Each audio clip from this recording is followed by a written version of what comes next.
L'Agence européenne de médicaments donne son feu vert au vaccin développé par AstraZeneca et l'Université d'Oxford.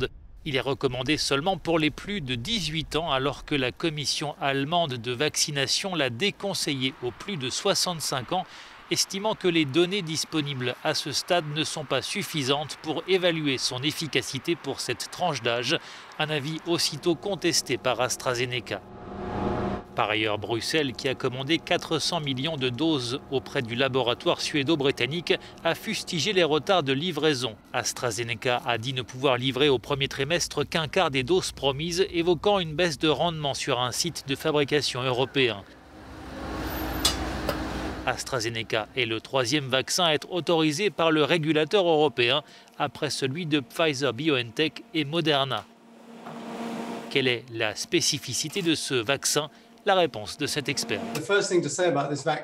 La première chose à dire sur ce vaccin, c'est qu'il est différent. C'est un type de vaccin beaucoup plus traditionnel que ceux que nous avons vus jusqu'à présent. C'est un vaccin protéique.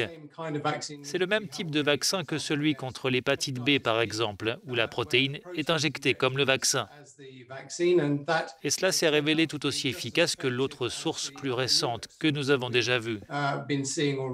Deux autres vaccins pourraient bientôt sortir des laboratoires, celui de Novavax, jugé efficace à 89%, et celui de Johnson & Johnson à 66%, avec un bémol de taille toutefois, tous deux seraient moins efficaces face aux variants sud-africains.